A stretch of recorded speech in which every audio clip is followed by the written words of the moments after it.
And we are live. JT here. Welcome to the huddle. The huddle is where I sit down with successful people from the world of sport and coaching. It's to learn more about their journey to greatness. Why do I have these conversations? Because success always leaves clues. I want to take a moment to thank you, whether you are watching on Facebook or on YouTube, or whether you're listening to the audio on the podcast. Thank you so much for being here with me and my special guest today. And here's my reminder to you. The mind is like a parachute. It works best when it's wide open. So my challenge to you is to go all in on this conversation, to remove any distractions and get laser focused on the here and the now. And I guarantee you will gain a valuable nugget of wisdom that will not only help you succeed in sport, but more importantly, in the game of life. I've been looking forward to my conversation with my special guest today. He's someone who I've known for a few years. And before we hit record, I was mentioning to him when I started the podcast 2.5 years ago, he was one of the names on my short list of people that I felt, of people who inspire me, who I wanted to have a conversation with. And interestingly enough, through my journey, I've learned that life's all divine timing. So I'm just so grateful that he was able to carve out some time in his busy schedule to be with us today. My guest in the huddle today is Coach Kwame Aidoo. How are you today, brother? Not too bad. Thank you for having me on. Yeah, definitely. Now, before we get kicked off, pun intended, I just want to take a moment, Kwame, just to count my blessings. And I'm a big believer in the importance of counting your blessings on a daily basis. It's a practice that has transformed my life. There are some days I do it better than others, but I do find that the days where I'm most consistent with that practice, that those days tend to be filled with more love, joy, and peace. And I'm a big believer that the biggest blessing you can give everyone is your time and energy. So thank you again for blessing me with some of your time and energy. Always. Thank you for what you do. Yeah, absolutely. So one of the things I always like to remind myself and others is this idea of like life is a game and games are supposed to be fun. And you're someone that, again, always has this big energy, big enthusiasm, big passion for life. So I'm curious, what's an interesting fact? I had a coaching colleague that said we all have our quirks. We all have these things that make us unique and different. I'm curious, like, what's an interesting fact about you that maybe a lot of people that don't know you might not know about you, but you'd be open to sharing with our community? I'm not a big sleeper, and it's funny because I tell people, especially, I teach food nutrition, food and health sometimes here at MTS. And, you're trying to tell these young athletes, young students that they need sleep. But for me, ever since I was a high school kid, and I think it was because I was conditioned that way because of family values in terms of, immigrant family. We were doing maybe 4 or 5 jobs. Our biggest one that we had as a family was myself, my dad, and my brother, and sometimes my younger sisters. We woke up every single day from when I was in grade 8 at 3 a.m. and we delivered papers in Oakville. And sometimes during the week we do about 300 houses. On the weekends, about 500 houses. But from 3 to 6 o'clock, from when I was in grade 8, even to when I was in first year university, that's something that as a family, that's what we all did. So it kind of conditioned me to kind of do work with limited sleep. But I know for some people they need that 8-10 hours of rest. For me, I've kind of conditioned my mind that hey, 4 or 5 hours, I got to get up and do what I need to do, whether it's coaching, with my kids who are very busy. At the end of the day, I try and function on little sleep, but it's not for everyone. So I definitely got to caution people about that one. But that's a fact that a lot of people don't know about me that I think I've thrived on. And it's quite interesting, how little sleep I need, and I can still kind of function and do the 4 or 5 different hats that I wear within a day. Yeah. Well, it's interesting there. And one, that helps me to better understand you because I think that as long as I've known you, that's a question I've always pondered is, wow, like, how does he do it all? But then that goes to say some of those lessons were formed pretty early on with the willingness to Yeah. get up and get after it. Yeah. And that's sometimes, and one of the big lessons I learned out of that is my parents would kind of say, hey, you know what, we just moved from Oakville. I was in grade 7 when we moved from Etobicoke to Oakville. And this was when Oakville wasn't the Oakville that we all kind of know now. It was just this innocent, small little hamlet, as I call it, but small little town. But they let us kind of, experience Oakville. But, they would say, hey, yeah, you can go out, but at 3 o'clock when we were leaving that house to go deliver the papers, you had to be there. So, it taught me about responsibility. Mm-hmm.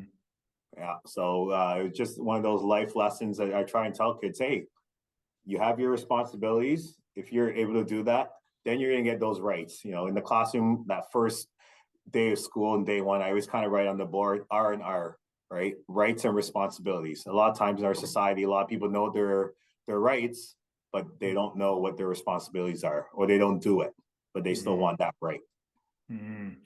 Yeah, I know. I love that talk about. I think I really like that reminder and the power of responsibility, right? And I know there's this Winston Churchill quote that is one of my favorite. I'll paraphrase it that responsibility is the price of greatness, right? And it's that idea where you got to be willing to get up and put in the proverbial reps and sets. So I'm curious. Sport has obviously played an important role for you in your life. You were first a high quality athlete, right? Moving on to play at the highest level, and you've transitioned into becoming, a high quality coach year round, multiple levels of sport in a variety of sports. So I'm curious, what is a life lesson that you've taken from sport? And again, I know there's many of them that you find yourself still applying to your life today. Well, I think, we talked about it just before we came on air in terms of sometimes we forget how many times we lose in life, but it's those quality wins, right? Those are what kind of makes us what our true character is. Because, and I tell students this all the time, that student that gets 90s to 100 every single test, every single class, they're not learning a lot. It's when you get that 60 or that 50 and you're like, oh, how can I reflect back on how I can change that, right? So I think for me, those lessons through sports is when you've lost those big games or just those games you're supposed to win, how do you kind of reflect and say, how can I change it next time? Is it my mindset? Do I need to practice a little bit better? Do I need to study that extra 1 hour more just to kind of get the content that I need? So I think for me, it's always been about, I've learned a lot more in losses than I've learned it more in wins. I love that. And I love how you reference like the power of self-reflection, right? The power of challenging yourself with questions. So I'm curious, it's really evident listening to you that you are someone who takes great responsibility and like, what could I do better, right? What am I doing well? What could I do better? Now, was that self-reflection, has that been a practice that you've always integrated in your life? Or did you have a great teacher, coach, mentor, parent that really helped you to understand the value of self-reflection? I think it probably would be my university DB coach, Mark Forsyth, who to me is, one of the greatest human beings in the world. And he was just all about, taking accountability, right? So, whether in a win or a loss, like what did I do and what can I do better, right? And then just through some readings I've done over the years, one of my favorite books is by Pete Carroll, Winning Forever, and some of those lessons that he kind of talks about in his book there, and then those 2000 Seahawks team in terms of how he made his job not just a coach but also to kind of mentor those players. And so whether it's a classroom or any athletic team that I'm coaching, I want to know those kids, right? Before I teach them, I want to know them before I coach them. One of the cards I got when I was in teachers college and I was kind of creating my portfolio, you're trying to create that awesome portfolio that these boards are going to hire you and read. And I don't even think they ever read them, but I found this quote that says, to teach them, you must reach them. Right. We've all worked with brilliant coaches or educators who know what they're doing, but they just couldn't connect with those students or with those athletes. And so I've always kind of found for me, like my practice in life is I'm a social science guy. Sociology is my thing. I want to know about what kind of makes people tick. So with my students, with my athletes, I want to know what's happening in their lives, right? Because that's going to change how maybe I respond to them in practice or in the game. Because if they didn't sleep and there's stuff going on at home, maybe I kind of have to take a little bit lighter on them and approach them from a different perspective compared to that other kid who everything is okay, right? So I think if I know my athletes, I know my students, it makes that building, whether it's the lesson plan or the practice plan, it makes it a little bit easier in terms of connecting with them. And then once they know that you truly care, right, they're going to listen to you. You know, I'm not that boisterous coach that's going to be yelling, or that classroom guy that's going to, you know, demand that it's my classroom. It's our classroom. It's our coaching field. At the end of the day, how can I help them get to their next level? I love the simplicity of that, right? And it's interesting because, you know, I'm a firm believer, you know, sports is, as you know, is an amazing platform to teach greater life lessons, right? They're just different vehicles. And it's funny because sometimes it's that tough love approach that, you know, many of us were brought up with. But, you know, what you're sort of referencing is this idea of like, you got to love them, right? Like you got to build those bridges of trust. You got to build that connection first. And when people genuinely feel like you have their best interest at heart, they're more open to actually listening to the guidance and support that you're trying to offer them. Exactly. And, you know, I think it's sometimes, and once you build that trust with them, they don't want to let you down, right? They know that, hey, if it's on the athletic field, they're going to go through that wall for you, right? Whereas I know with some people, some colleagues, they might have that different approaches, like that tough love, and those kids will still go through the wall for them, you know. So I think it depends on your personality. For me, it's always been about, I'm going to connect with them. They're going to generally know that I care for them, and then they don't want to disappoint you, right? You know, it's like that parent that they give you that look, and you know there's something there. Oh, I know it's my bad. I messed up. Whereas with some other parents, they might need to kind of yell to get that kid's attention. So for me, it's always been about that, you know, soft love, a caring approach to get them to, you know, to do what we're asking them to do as athletes and as students, but also to get them to where they need to get to the next level in life. So I'm curious with that sort of approach of building that connection, building and creating those bridges of trust first. Does your mindset behind that change? Like, do your methodologies change when you're working with a young person at the grassroots in the community versus, you know, high school with a high school student athlete to a youth sport athlete? Like, has it, or do you find that really it's like it's a best practice regardless of who you're working with? I think for me, it's always been my practice. You know, when I first started teaching, and it was just naturally I started doing it, and it was later on in life that I kind of noticed that, oh, this is what kind of like that reflection. When I first moved to London, I was that group of people in education that it took about 8 years to get a full-time job in London. You know, so I supplied JK, SK all the way to high school.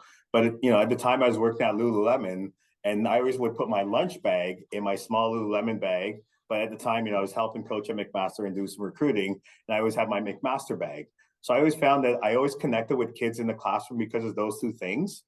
And then when I got to high school, that same type of thing was like, oh, you know, if I'm coaching a certain sport, because, you know, back in our day, we played every sport, right? So the fact that they knew that, oh, he knows what he's talking about in football, he knows what he's talking about in basketball, you know, knows what he's talking about in soccer, because of that connection, they were willing to listen. And then I think right now at the youth sports level, for me, those athletes that I'm training and coaching at Western, the fact that I went through it, so they understand that where I'm coming from as well. But then generally, you know, as you know, London is a small city.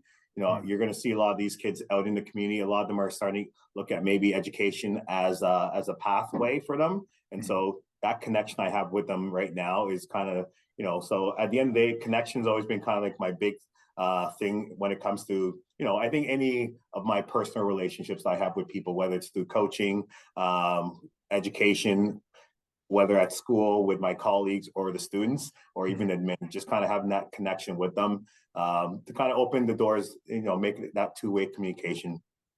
Yeah, absolutely. And I love how you referenced, you know, all the irons you have in the fire, right? And as I was sharing with you before we got on, that's one of the things that's always inspired me as long as I've known you, is like your willingness to like find opportunities to help and serve.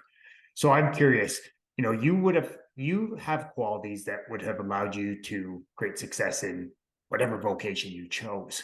So I'm curious, what inspired you to pursue education as your pathway, as your vehicle to work with people? Yeah, I think it's my willingness to I love working with people. Even after I graduated at McMaster, I worked in human resources for 5 years, and got to learn like the ins and outs of a university, how that works. And then so I've always loved working with people, and I know education is one of those things where we constantly talk about teamwork. Same thing that first day of school. With all my class, I always draw a triangle, right? Because that life lesson, like every angle is equal, and I put three entities on those triangle corners: parents, students, and teachers. And I'll talk about each one and what their responsibility is. And the system will never work if it's 2-on-1 or 2 versus 1. Everyone has their equal responsibility, and once everyone does their responsibility, the system's going to work, right? So I've always been a big fan of, just in terms of in terms of what drew me to education. It's just, in education, we have to learn how to work with people to make that full system work. Mm. I love that simple idea, right? Like I love how, again, just being a visual learner, how you draw that triangle and you say, we all parts of this are equal. We all have a responsibility there to work together. Now I'm curious, I wonder how many of those life lessons were sort of intrinsically given to you just by simple things like that paper route, right? By your family's willingness to work together at 3 a.m. every day to deliver papers. Like, do you think that some of those lessons were just sort of passed down unconsciously? I think so. Yeah. Like I think, I always kind of reference that immigrant lifestyle Yeah. where everyone has to put their heads together to make it work, right? Whether it's, you have 3 generations living under one roof, Mhm. and then everyone's bringing in that income to be supportive of that one entity, right? So Yeah. I've always I think, like you said, it was just one of those subconscious lessons that my parents taught me, in terms of, hey, yeah, we will give you that responsibility. You can go and do this and that, but at 3 a.m., you need to be in the house, right? And then if you're not, there are some, consequences that come with that, right? And then you talk about being simple. It's all about, okay, here's your responsibilities. If you do what your rights are, then you get to have fun. You get to go out, whether it's on the weekend or you get to play all these sports. Yeah. Yeah. So I'm curious, this year I remember in the fall seeing, this just you in a video, right? Again, talking about your experience in education, why you do what you do. So I'm curious. I'm curious to hear what the inspiration was of why you wanted to get behind that idea of again the perfect marriage between education and sport. Well, I think it's the same message in the end, right? Whether, and I know it's a little bit different depending on the individual sport that you're in, but any of the team sports, there is a sacrifice that someone has to give up, right? Whether the coach is giving up their time, that student is also giving up their time to kind of learn about the skill, and then giving up their time to learn, not also learn, but also like really get good at that skill. At the end of the day, it's all about teamwork. And when OFSA had reached out to me, they're like, "Oh, what are some things you remember from your high school or your university career?" And I remember, the one story that stuck out to me, being, once again, immigrant family, we didn't have a lot, but I had coaches that were willing to kind of go to bat for me and put us in new experiences. First time I ever went to Newmarket was our coach at the time, Mark Daly, who's now in Hamilton. I think he's one of the superintendents or director in Hamilton. He took us to a tournament up in Newmarket at a cottage, and just that experience, right? And then I remember just that experience, going to a new surrounding, someone, driving you to the tournaments, exposing you to different lifestyles, different cultures. So, so it's one of those things that kind of stuck out with me. And then when I remember being at St. Andre Bessette, I took a group of kids to a tournament in Windsor, and I was driving one of the athletes, and I go to pick him up, and we're staying overnight for a basketball tournament in Windsor, and I go pick him up, and he has a towel with him, and I go, "Oh, why are you bringing a towel?" He's like, I've never stayed in a hotel before. So those little things, you're like, okay, so I saw myself in him at that moment because I was him. I went through that where, you're coming from, not a lot of experience, whether any immigrant kid as well. And those life skills, those life experiences that I know he'll remember. And it's one of those things that I still see him in the community here in London. And we talk about those early days at St. Andre Bassett of where we're all kind of navigating who we were. As for me, as a new teacher, for him, new to high school, and he ended up going on and doing really great things in athletics. But those life lessons that I learned from him, because I think as teachers and as coaches, we forget that we also learn through our athletes and our students. Mm. And it's interesting as you share that, it just reminded me on the power of providing experiences, right, for others, and providing immersive experiences where, as being in education, things that are taught in terms of, concepts, are great, but really being able to provide real life contextual learning where it's like, okay, how's this relevant? How's this meaningful to my life? Those are where those lessons really spark people to really develop a deeper understanding and really start that. It's those proverbial light bulb moments, right? Where like, oh, okay, this is what this is like. Yeah, but at the end of the day, I think most people who get into education are willing to serve. Yeah. Right. There are obviously, as you know, there are a lot of red tape in education that sometimes prevent us from giving a lot of these athletes, a lot of these students that full experience.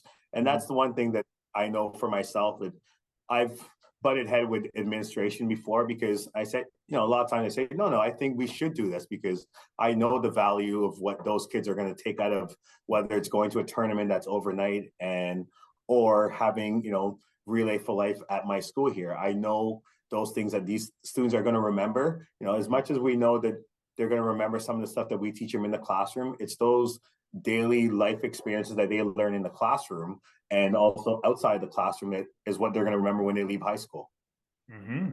No, and you give a good point, right? And again, kudos to you for willingness to sort of challenge some of those ideas, right? Like some of the best lessons are learned outside the four walls of a traditional classroom, right? Exactly.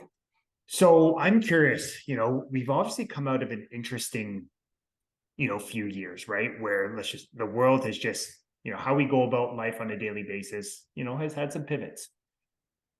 What have you noticed coming as we sort of get back to the quote unquote norm? Like, how important is it now to provide these opportunities to learn and grow in other areas of life, whether it's sport, extracurricular? Like, what are you finding as you work with young people? I think just recreating relationships. We went on that, as you can attest to, that first year of the pandemic, unless you were with your family, you didn't really see anybody else. Right. So I know for a lot of these young athletes, a lot of these young students, we're now reteaching them how to re-socialize. Right. So I think for me right now, it's like really having that connection with the students, because at the end of the day, they lost that for a while. Yes, they were FaceTiming their friends, but at the end of the day, that's not that true emotional connection that we as humans, we all need. So I think for me in education, just kind of bringing that back to that wholesome level of like real life connections. I always kind of ask my students every now and then, hey, do you have your best friend? Yes. Do you talk to them daily, weekly? How do you talk to them? Oh, we text. And like, well, that's not really communication, because I don't know through text if you're really doing fine, right? Do you call them up? Because then I know based on their answer, their voice and their tone, if they're really doing well. And a lot of times, they'll say, well, we FaceTime, and I'm like, okay, fine, you got me there. But at the end of the day, I think just like having training these kids, not training them, but teaching them about true life, intimate connections. Mm-hmm. I love that, right? And again, it's a little old school, but I love the idea of like picking up the phone, right? Even if you're not able to see face to face, right? Like pick up the phone, like you said, you can actually hear the tone. One thing I've actually, and it's probably because I'm not always a fan of texting, is I love sending voice notes, because then at least people can kind of hear the tone of my voice, and I don't know, I feel Exactly. like you can sort of give a different energy. Yeah.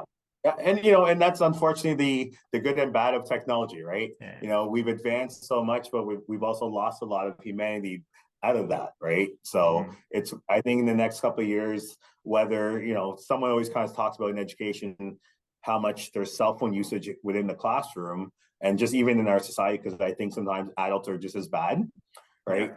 We almost, that pendulum has to swing back again at some point, right? I think we've kind of gone too far with certain things. So are we going to go back to no cell phones? Probably not, but we have to figure out a way, especially these young kids who that's all they grew up on.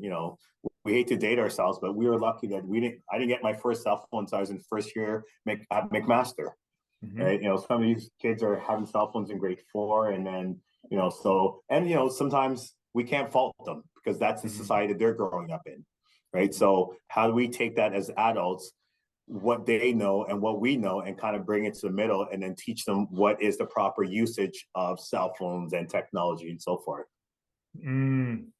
And I love how you talk about that idea, like, we as humans sometimes, go really far one way and then we course correct and we overcorrect, and it's kind of like a game.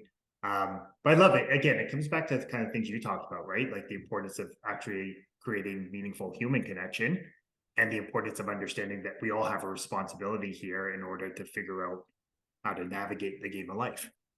Exactly. And yeah, we know there's no blueprint to it.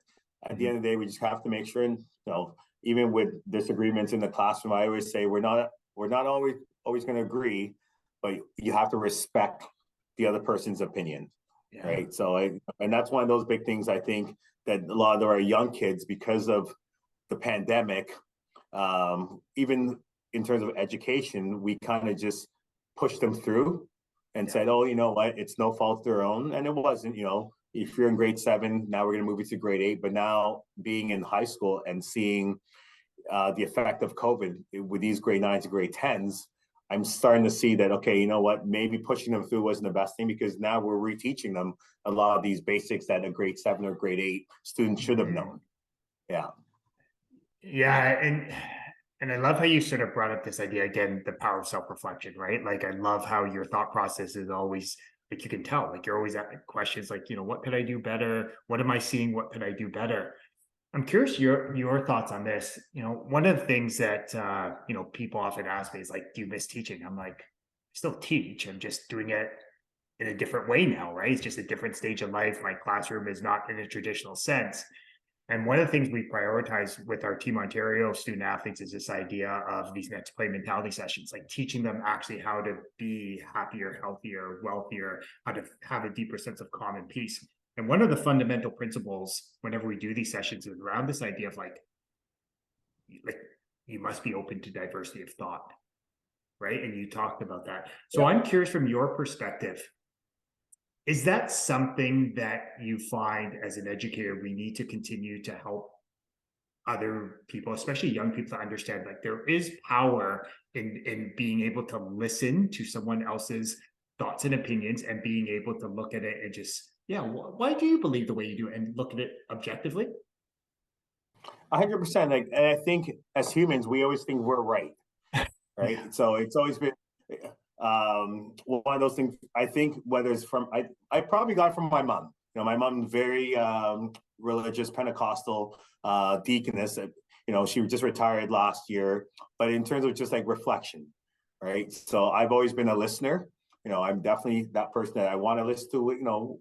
Whether it's issues that someone's going through, if I can help them, I'm definitely going to try and help them. But I want to be able to kind of listen to them. But I try and tell the students, yeah, you need to understand someone else's perspective. And that's maybe why they're coming with that reasoning, right? We can't assume that why that person is, saying what they're saying or doing what they're doing, because we don't know what's happening that brought them to that, right? I was teaching at elementary school, I think Sir Arthur Carty. This is early on in my career. And I had a grade 4 student who was just, we're trying to, being a supply teacher, trying to make sure there's no issues, classroom management. And we're writing a test, and he just kept making noise, making noise, making noise. And then you could see the other students were getting agitated. So, I finally said something to him, and he just kind of flipped out. He cursed here and there, down. He's going some style. and I understood why he was acting a certain way. He was one of those kids that wasn't able to get breakfast in the morning. And so we all know when you're hungry, you're not going to be who you are, kind of like that Snicker commercial. But 5 years later, I'm supplying at RMC and I see this student and he actually apologized to me. Right. But he said, I really like the way that you treat me that day. You weren't very rude. It was just, it was common courtesy that I gave him. It wasn't anything rude. I just said, we can't have that in the classroom because at the end of the day, you're now affecting other people's learning. Right. So I think sometimes when we have disagreements or arguments with people, we need to understand why they're coming from that perspective. And it's not that intimate, emotional intensity that they're coming with. Maybe it's past trauma, right? Or there's incidents that's happening that day, that morning, and that's why they're acting a certain way. So I think being reflective in terms of why people have a certain mindset is, could alleviate a lot of the issues that we have right now in our society. And I love how you talked about that, right? And it's really cool to hear how that one experience came full circle, right? And then your life paths crossed again, right? And what a powerful lesson, right? That you provided him that day, like the power, for you to be empathetic towards that, right? And use it as a teachable moment. And the other thing I thought about is, what is that skill that you helped him to see was the value of practicing some patience and understanding, right? And again, what a great reminder that really in the game of life, we could practice a little more patience, a little more understanding with each other, with ourselves. I don't know. I think life would just feel a little bit lighter. Yeah. And so, sometimes just taking that second to take that deep breath before we respond to a situation, right? A lot of times we just act on that first instance, and then that's what creates the next problem, right? Because sometimes that person didn't mean what they said to you in that way, but we take it in a certain way, and then we react.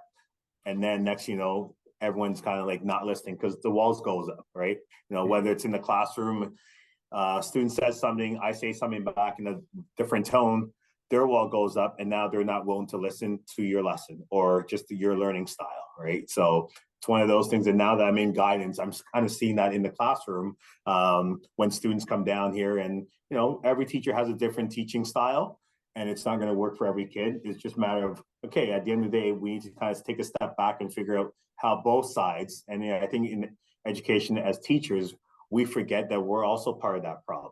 Right. We got to be willing to maybe change our teaching style to meet the needs of the students. It's not, they always have to come and meet us. Great reminder, again, going back to that diagram, right? Like we all have equal parts in here. And it's just, again, when we really step back and go, how can I best help and support the person in this situation? Right. It's interesting, the perspective it gives you in life. Yeah. So I'm curious, what has the transition like into guidance been? I remember I spent about 6 months down there, and I remember it really giving me some perspective. I was a young dad at the time, and I just remember learning the power of like, how would I want someone to treat my child in this situation? But I remember being a total eye opener in terms of what people go through on a daily basis. Yeah, and I think you look at the system in education, any decision I make is a holistic approach, right? When we're in the classroom, you just think about your curriculum, you think about your subject and just your students. In guidance, I have to think about everything before I make a single change or I call home. And then I think that identity of what we know as guidance counselors from what we dealt with in high school has also changed. I'm dealing with a lot more mental health issues as opposed to academic issues. My portfolio is all the grade 9s. We have about 350 grade 9s, and I'm their guidance counselor, right? So it's a lot of kids, but I like that. Like you said, I think the approach for me is like any decision I make has to come from, okay, is it a classroom perspective? Is it a teacher? Is it admin? Do I have to call home? So any of those issues, I have to kind of wrap my head around that. And so it's taken me a while, and I'm still learning. I'm only in my second year of guidance, but definitely there's a lot more patience that you need to kind of have in this role. So I'm curious, again, you being someone who takes great pride in this idea of getting to like figure out what makes people tick, right? What energizes them, what makes them feel enthused. What do you see as being like what can we do better as teachers, as coaches, as caring adults to really best support young people today? Like, do you see anything like there's a gap here? We just need to be mindful of it, aware, but this is what young people really need in order to, bring their greatness to the surface. Well, I think it's having that open mindset, right? I think as adults, as teachers, we always kind of think we have our way and the students have to kind of meet us here, or the kids have to meet us here. As a parent, I'm guilty of that sometimes. Like, why aren't you listening to what I'm saying? But then sometimes no, you got to take a step back and kind of see from their lens, right? So I know for me, I always tell my students, I have an open door policy, whether it's in the classroom or in guidance here. So, and I think when they know that you truly care and you want to hear their opinions, sometimes at the end of the semester, I might ask my students, what can I do better in this course, right? As educators, we forget that sometimes. We just think, oh, my lesson plan is the best thing out there. I don't need anyone else to help me. As a coach, sometimes we have that, right? My practice plan or my game plan is the best thing out there. It's like, no, maybe your athletes might kind of see something differently, and then you got to be willing to listen to them. There's been some times during our basketball season this year where, I call a timeout and they come out and they're like, no, this is what I'm seeing on the floor. Let's do this. And all right, let's draw it up. If we can execute, let's do it. Right. Same thing in the classroom, having that open mindset. If it, every year, and I tell my kids, I don't really have a box of tests because I like to rewrite my test with every class because the way I teach is going to be different depending on the makeup of that class. Right. So I think just having that open mindset in life is definitely going to help us understand these young kids because they're growing up in a totally different generation than what I went through. As much as we think we're cool and we know and we're young, they're in a totally different mind frame, right? Mm-hmm. I love how you reference that idea, and you reference it several times around having an open mind. And it's interesting because like an open mind, is coachability.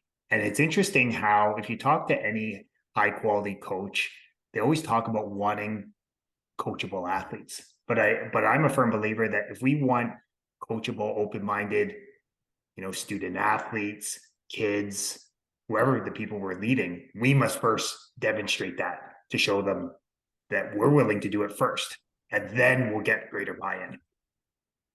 Yeah. And, I think a lot of times within those two professions of teachers and coaches, we forget to say sorry sometimes, right? When we mess up, we try and mask as, no, we know everything. It's like, no, I think when the students and the athletes know that we're also learning, whether, you did a math equation on the board and you messed up, it's okay to kind of say, hey, sorry. And then they understand that at the end of the day, we're just humans, right? And so once they see that, they're willing to now take the chance and make a mistake because they know that you've made that leap and you made that mistake, but you've also acknowledged it, right? So I think a lot of times as adults, coaches, and educators, we forget how to say sorry, my bad, as I say, right? I messed up. And then, if it is something that you truly did mess up and you didn't mean it, just don't do it again, right? So at the end of the day, we have to kind of be willing to change ourselves before we can expect these student athletes to change. Because if they see that we're not willing to change, we can't fault them for having that behavior. Yeah, no, it's a great point, right? Is that old, that godly quote, like be the change, right? Like be the change you wish to see, right? So Yeah. okay. So I'm curious, you work with a diverse group of people, right? Student athletes, students, across, all spectrums. What would you say is one quality that anyone, regardless of past results up to this point, what is one quality that anyone could demonstrate today that would allow them to create better results in the game of life? I think just being relatable, right? You have to be able to kind of relate to all levels of life.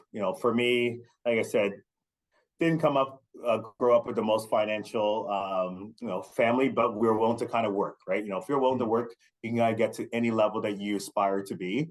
But also, being relatable, having that open mindset again to learn. I've been able to kind of sit in, from when I was working at McMaster, and you're sitting with the university president, and you're learning from them, being in that space, that I would never thought I'd see myself in. And then you get into coaching, and now, one of the coolest thing I think I do that a lot of people don't realize is I sit on the board. I've done it for about 8 years, where I sit on the board at Schulich here at Western, and I help pick future medical students. Right. So being able to kind of operate in different spaces and just saying, this is interesting. I'm reading application, interviewing applicants to get into med school, and now I'm picking future doctors. Right. So I think for anyone in any aspect of society, being relatable and being able to kind of don't box yourself in. Right. We can be more than just who people think we are. I love that. And it's interesting because as you describe that, I think you do a great job of embodying that Nelson Mandela quote, right? I never lose, I either win or I learn. And it sounds like you're someone who firmly believes every experience I'm gonna It's a win or I'm learning gonna learn something. experience. I've had, when I taught HSP, which is sociology, anthropology, and psychology. Myself and another colleague here, we always joke that we should start our own counseling services, because we would just have kids coming in there all the time, and you talk to them about life, right? These life lessons that we as adults have gone through, and being realistic with them, right? Like you said, like it was just last week, I had a group of students that came in, and they were like, oh yeah, last year in parenting class, you talked to us about, your high school girlfriend who broke up with you. So then within our learning and our discussions, they know that I'm going to be vulnerable. I can be vulnerable, because then when they come into the classroom, they're willing to share stories that we're all going to learn from, right? So I think being able to learn, whether you're 50, 60 years old or you're 18, as that adult in that relationship, if they know that I'm also willing to learn, they're going to be open to learning about any subject or anything in that athletic realm. I love it. I love it. Again, going back to that open-mindedness, that willingness to learn from others people's lived experience, and just grabbing and harvesting the nuggets that you could apply to your life. And it's hard, right? I think sometimes as educators, we get stuck in that, like, do we just teach from the curriculum, or do we bring our lived experiences into the curriculum, right? And I know some teachers are really hesitant in terms of bringing their life into the school. I know for me, my kids who are 8 and 5 or 8 and 4, sorry, are always in the building. So like the school knows my family. For me, when I first started here in London, like I said, I was working at Lululemon, so a lot of students would see me in the store, and then with coaching in the community, they'd see me in different places. So that whole picture of teachers just sit in their house and mark all weekend, for me, I've never been a fan of that box. Right? I think when the kids know that we're part of the community, it makes it easier for them to kind of listen and learn from us. And it's interesting, it goes back to that relatability. Okay. So I'm curious, but I want to be respectful of your time and energy. What is one way people could learn about what you're helping to grow? Like kind of what's on your heart right now? Like, where's your focus right now with coaching? You know what? I think it's just providing opportunities, whether at the high school level, especially at high school, where you're dealing with different levels of athletes compared to, youth sports. Usually those are the top of the top that are there. For me at the high school level, just making sure that I give every athlete the opportunity to learn. The one thing I've seen since I've been in London does not have junior and senior soccer. It's always been varsity. And I know for the boys side, it's always been, in most schools, 9s and 10s don't make the team, because no matter how good you are, you are playing against a 17-year-old, sometimes an 18-year-old. So for me this year, now that I'm helping convene, I proposed maybe a junior tournament, right? So those kids are still having that, high school experience of maybe winning, we'll call it like a city championship, but at least a tournament for their school at their respective age. And in the classroom, I'm definitely one of those teachers that I'm willing to give each student the opportunity. My favorite class I'm teaching right now is my grade 11 food and culture, and that's one of those every year kids, people ask me, oh, do you have a set menu or recipes that you cook? And I say, nope, we do the recipe based on the makeup of the classroom. So right now we have a couple of students who are fasting during Ramadan, but they're in the classroom, they're cooking, and they'll bring containers and they take that food home.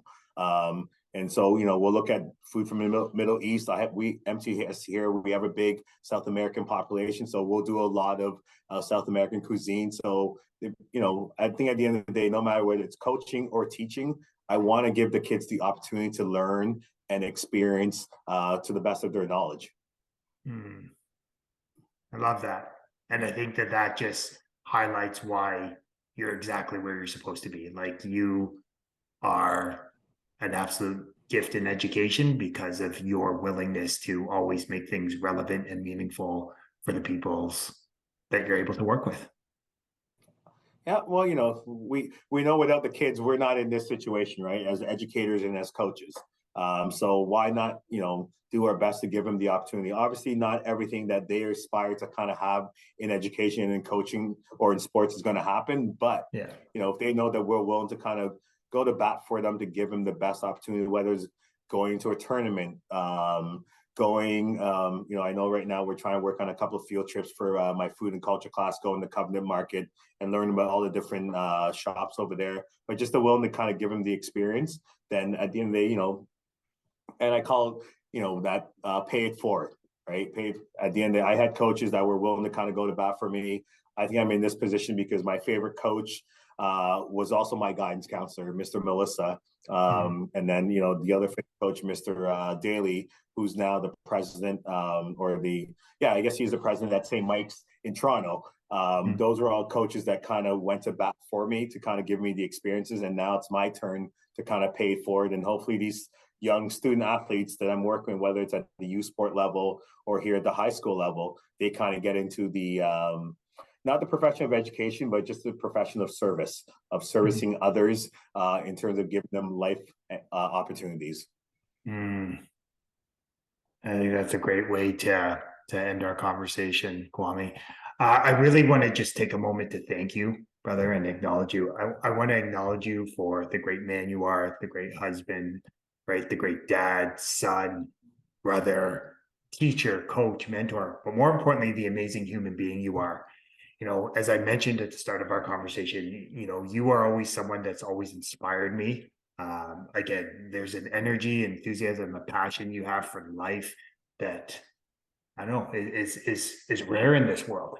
So I just really want to acknowledge you for that, and just your willingness to pay it forward for those that are walking their own journey. So thank you for that, brother.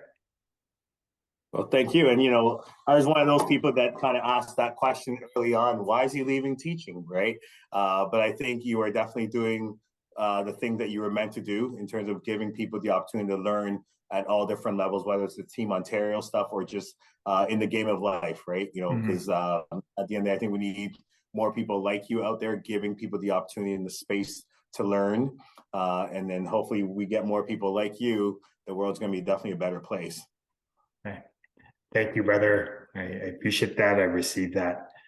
So, folks, Kwame dropped so many valuable nuggets of wisdom that will not only help you succeed in sport, but more importantly, in the game of life.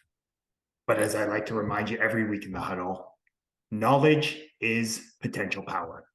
It's the consistent and focused application of great knowledge that actually creates great results. So my challenge to you is to take one of these valuable nuggets of wisdom and go apply it to your life today. And as I like to remind you every week in the huddle, you are deserving of greatness. You are worthy of greatness. You are greatness. And my only ask from these conversations is, if it touched your heart, if it resonated with you, then please share it with a friend, a teammate, a loved one, or just anyone you feel that would benefit from listening to these simple, positive, inspiring, empowering ideas.